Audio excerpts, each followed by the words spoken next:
Hi, welcome to Getting Started with the Lakehouse in Microsoft Fabric. I'm Brian Hitney, Solution Architect focused on data and analytics. All of this code is available for download in our real-time lab. I'll put that URL here and in the description below. The basic scenario is that we are ingesting real-time fictitious stock data for reporting purposes, and now what we'd like to do is take that data and put it into a lakehouse.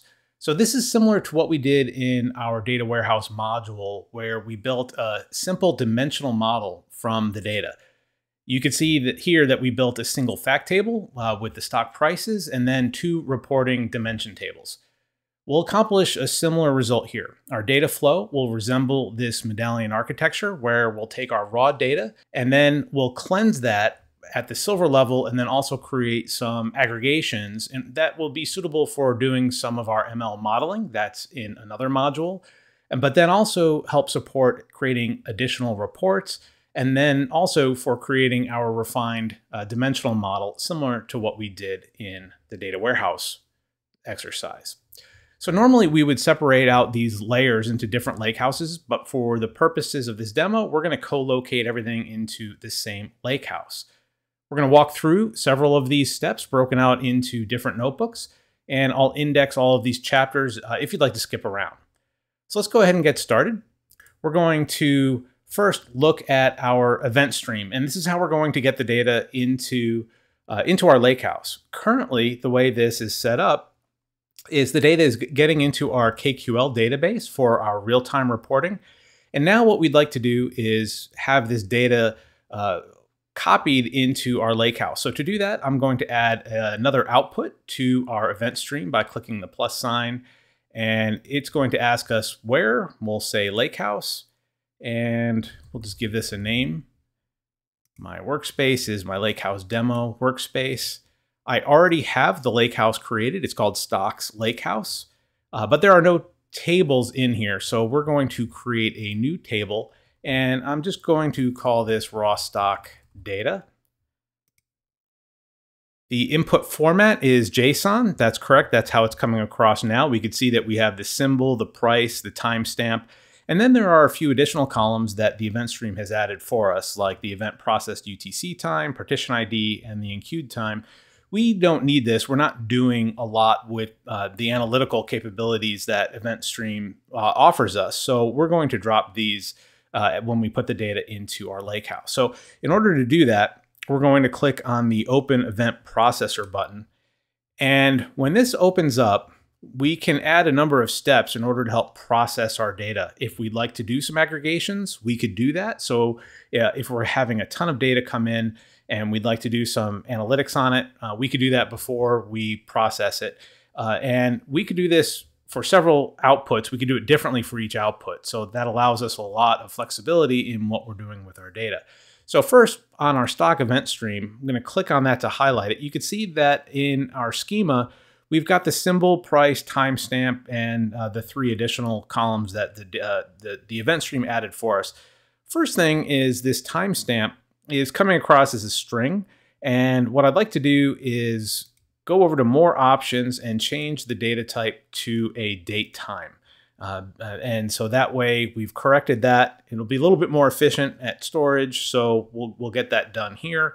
And then the next thing we're going to do is we're going to filter out the three columns that we don't want. So in order to do that, I'll click on the plus sign to inject a step between the event stream and the lakehouse. And in this case, I'm going to select Manage Fields. Now, the easiest way to do this, I find, depending on the number of fields, is to simply say add all of the fields, and then we're going to come over here and just simply remove the ones that we don't want. Okay, and then we're going to click Done. So you can see here what we've done is we've first corrected the timestamp to be a date time, and then we're going to copy the three fields that we care about over to our lakehouse, and then I'll click Done. The other thing we can do is under Advanced, we could adjust how big the files or how many rows we're going to see per file. And this is a balance because what we're going to end up having is a small file problem because we're ingesting a lot of data every second. we could end up with thousands and thousands of files per day, which would be suboptimal. But at the same time, we want the data to be coming in at a fairly regular cadence to support our reporting. So the default here is pretty good. It's just 100,000 rows or 120 seconds. That's a pretty good balance. Obviously, you could adjust this for your needs. But what this will still require us to do is to have a pretty aggressive cleanup operation where we do small file compaction on the Delta tables and then also vacuum old data out pretty regularly in order to make this a little bit more efficient at some of our reporting. So we're going to click Add. And now it's going to add the destination here. This will take a couple of minutes. We'll see it pop in here pretty quick, but in order for data to start showing up, by the time the Eventstream adds this and then it buffers enough information to start writing, it will take a couple minutes. So we'll just give it a quick pause and we'll come back as soon as it's done.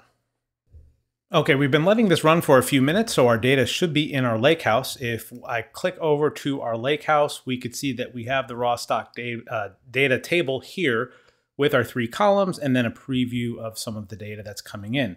So we're pretty good to go, except for one thing, is that because we've just started importing this data, we only have likely a few minutes of data.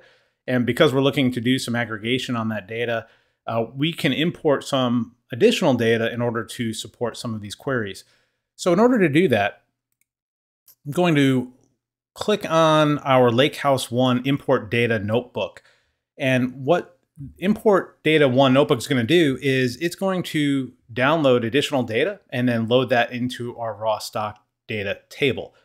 So what I'm going to do is click Run All, and then we're going to step through and talk about what's happening. So first, we can control the number of days we'd like to import.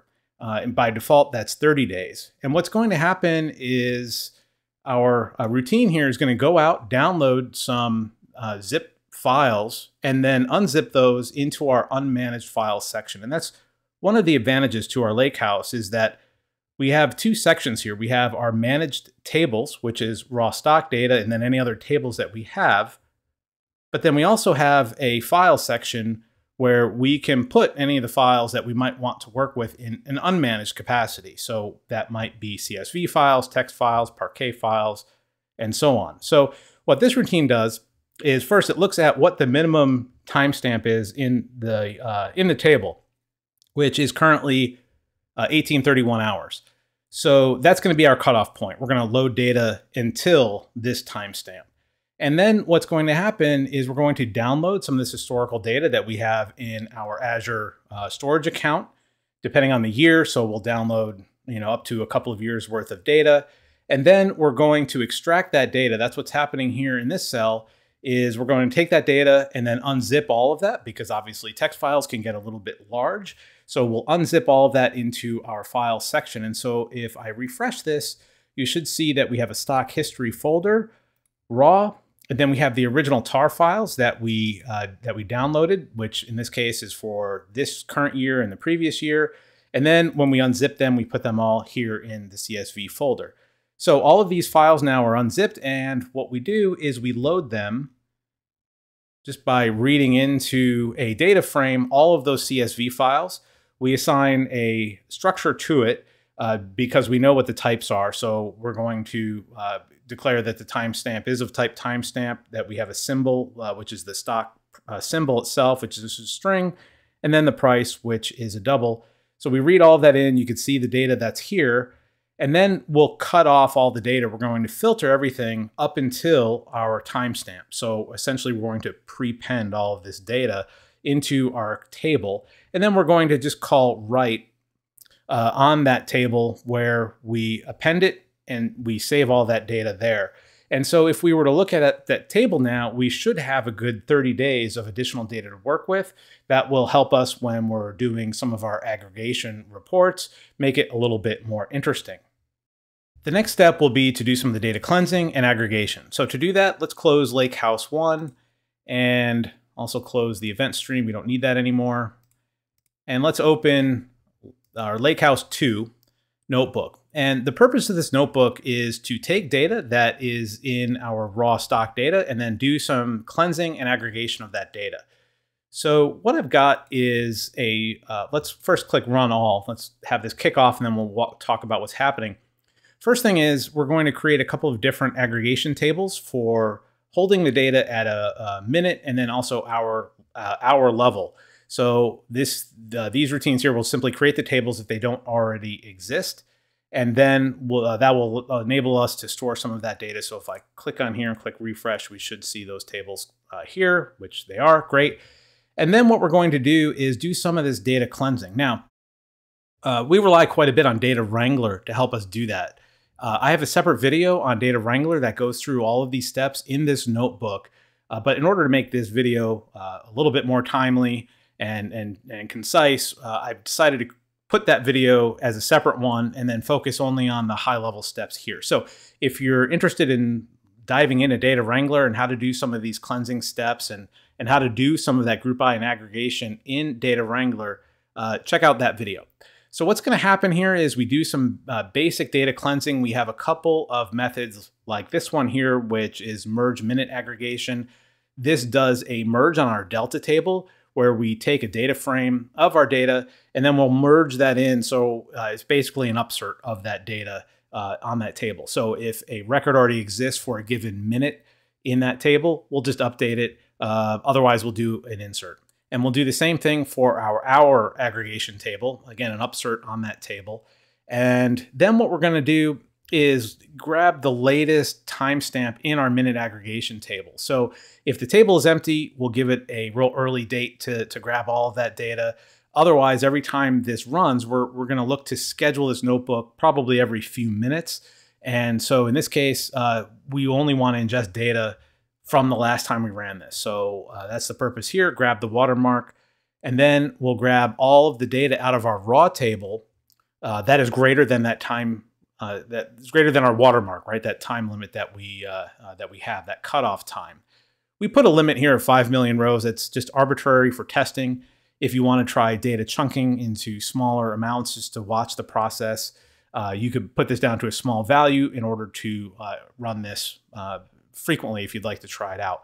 But we're going to essentially grab all of the data because certainly the amount of data that we're ingesting is going to be less than 5 million rows. And then we do some data wrangler on this where what we're looking to do is cleanse any invalid data. If the symbol is wrong, if the price is wrong, we want to throw out all of those anomalies. So in this case, the data is likely pristine.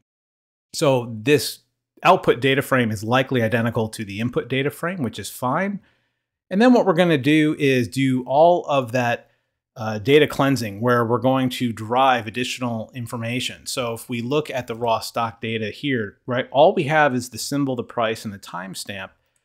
And at the hour and minute level, what we're looking to do is have a generic date stamp from that timestamp. So in other words, we just want the date component, not the full time. And then we want an hour and a minute for the minute aggregation, and then just the hour for the hour aggregation.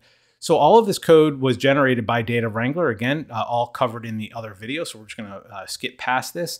And then we call merge minute aggregation, which will do the writing of this data into this table. So these tables, because this is now done running, all of that data should be there in the tables already. And then we do another aggregation for the hour level. So you can see here that the output of this is all of the data at the hour level. And we have a lot of data in here, as you could see, because we did that import, right? We brought in all of that old data. So now we've got a lot of data to work with. If we didn't bring in that old historical data, we'd likely only have a single row for each stock symbol. So again, this makes it a little bit more interesting.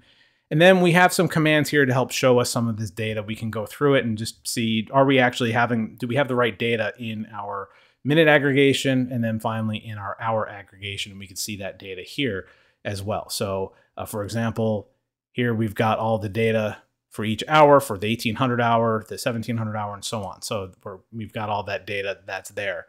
So we're ready now to move on to do some additional processing. We have our aggregation tables built, our silver tables built. The next thing then, if we want to take that data and start building a dimensional model, is to do so, we've got the next notebook we're going to look at is, if I open up my Lakehouse folder here, we've got now Lakehouse 3, which is creating the star schema. With my Lakehouse 3 notebook opened, let's go ahead and run everything and then discuss what's happening. The purpose of this notebook is to be a run once notebook that just creates the dimensional model for us. So basically our fact and then 2-dimension tables. We do look at the hour aggregation table in order to pull all the symbols so we could pre-populate the symbols table. And then also we have a dim date dimension, which is going to just load a standard boilerplate date dimension table. So when we run through this, the first thing that's going to happen is we're going to create our fact daily stock prices table. So in this case, by the way, this notebook is a little bit different in that we're looking to recreate everything. So you'll notice here that the syntax is a little bit different. We're going to create a replace table. Unlike in the previous notebook, we'll only create it if it doesn't already exist. In this case, the assumption here is we want to rebuild this entire schema. So that's what we're doing and creating and replacing our dim symbol. And then we're going to look at the hour aggregation table and then load all of the data related to each symbol. So we give it a couple company names and so on. Obviously, because this is all fictitious data, we kind of make this up. But the other thing that we want to keep in mind is we want our ingestion routine to be able to handle new symbols as they come in. So if all of a sudden there's a brand new symbol that we haven't seen before that comes into our stock ticker, that we'll be able to support that. So you can see that the output right away is just the 8 symbols that we have by default. And you can see that this is the information now in our symbol dimension. And then we're going to populate our date dimension. Again, this is, as the date dimensions go, they're pretty standard. So you can see that we have that with the date key and then all of the information for each day in that table. So now we've got that done. And that's really the point of this routine, is to do that. And if we refresh the tables here, we should see then the dim date, the dim symbol, and the fact table. And also as a reminder, typically we would break these out into different lake houses. But again, for the purposes of the size and just the demo being quick and easy to work with, we're going to include everything here in the same lake house. So now that our schema is done, what we can do is move on to how we would regularly update this table and populate our fact and dimension tables on an ongoing basis. And to do that, we're going to open up the Lakehouse 4 notebook. So in our Lodestar schema notebook, this is designed to be run however often we'd like to update the data. Now, our fact table is aggregating data to the daily level. So we might run this once a day. We could load it a couple of times a day if we'd like to. But really the intention here is that we would be loading this once a day in order to support our historical reporting needs. So this will go through, and let's start it and we'll step through it cell at a time. And what we're going to do is we have a symbol incremental load. So again, the concept here is let's make an assumption that new symbols can be coming in at any time. So what we want to do is as we take new data in, then we want to be able to compare that to all of our symbols that are currently in the table and then be able to add them if necessary. So we're going to have our old symbols and then compare that to our new ones as they come in. So let's go through this. What we're going to do is first, similar to before, is we're going to look at our current last time that we ran this, which will be by looking at our fact stocks daily prices table. We're going to get our date stamp. Now, of course, our table is empty because we just created it in the last step. So we'll give it a real early date before any of the other data. And now what we're going to do is grab everything from our stocks hour table, because that's what we want to use in order to do all of the aggregation. And we can see that we have our dim date. And then finally, we have our incremental load of our symbols. So our current symbols table looked like the top, and then we compared that. Now in this case, we don't have any new symbols here, but if we did, if a new symbol suddenly appeared in our data feed, we would be able to add that, grab the new surrogate key from that symbol, and then it would be reflected here in the table. So that's a way we could do incremental loads in order to support that. We don't have to do that. It kind of depends on our data and how we're handling that.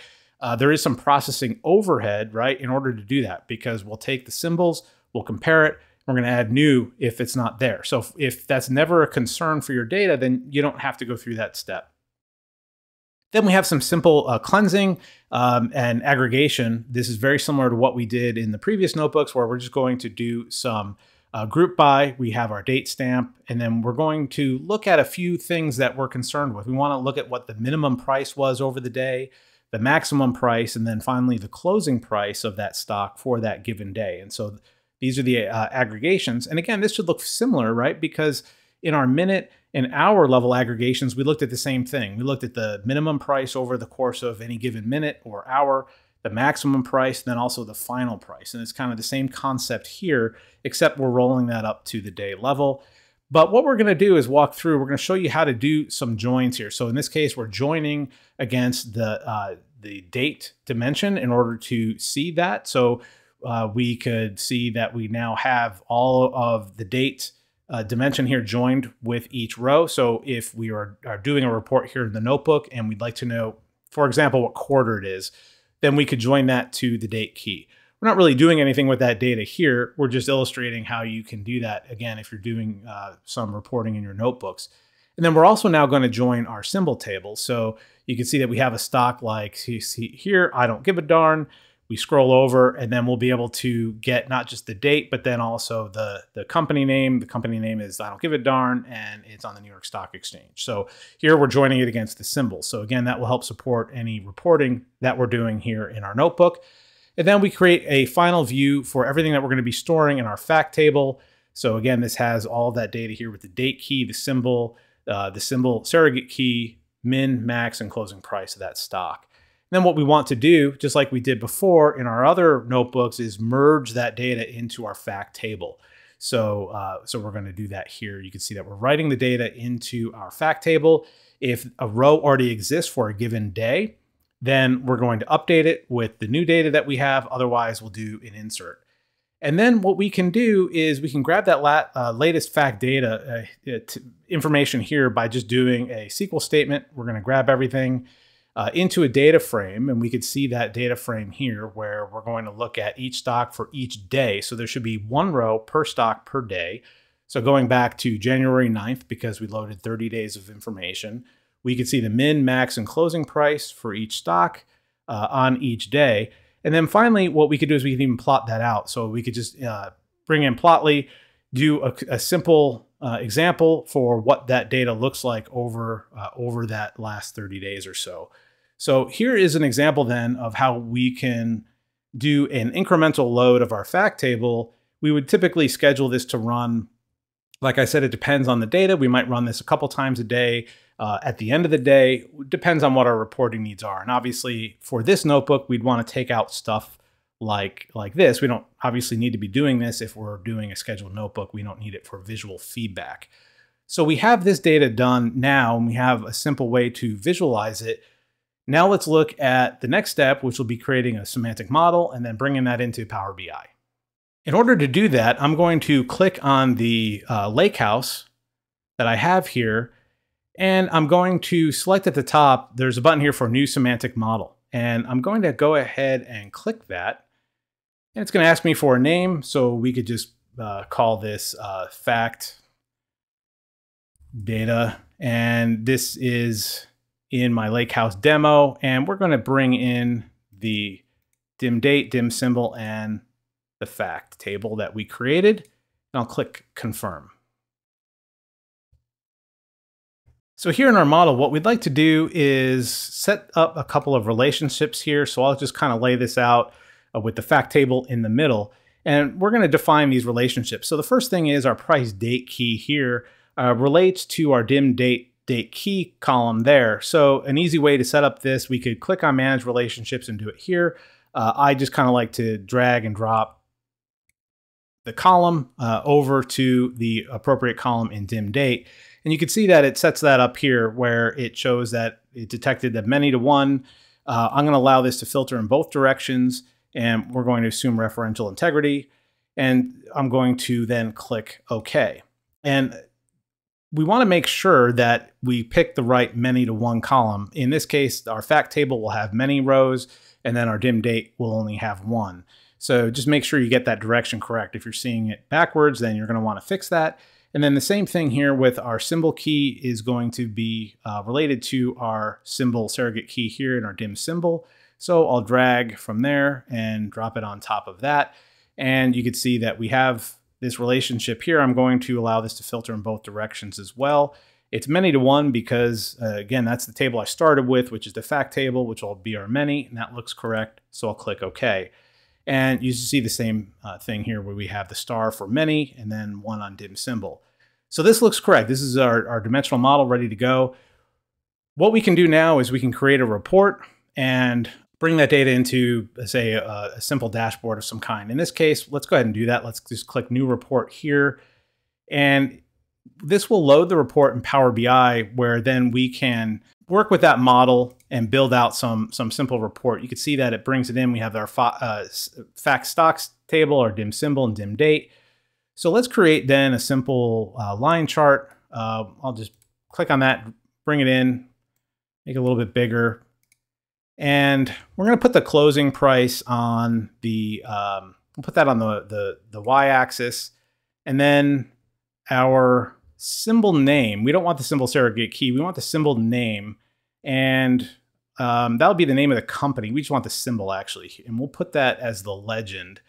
And then we'll have the date. We can use the price date key if we'd like to. I could grab it out of dim date.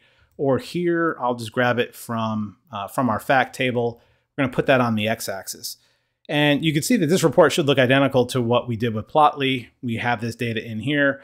And if I wanted to change this as an example, instead of having the symbol, if I wanted the actual name of the company, right, we could take out the symbol that's here, and then I could load in name, and that should give me the name. Of course, that'll be a little bit long for our report here, but company today, the I don't give a darn, and so on. So that was the point of setting all of those relationships up in our model, so that way we can work with it a little bit better.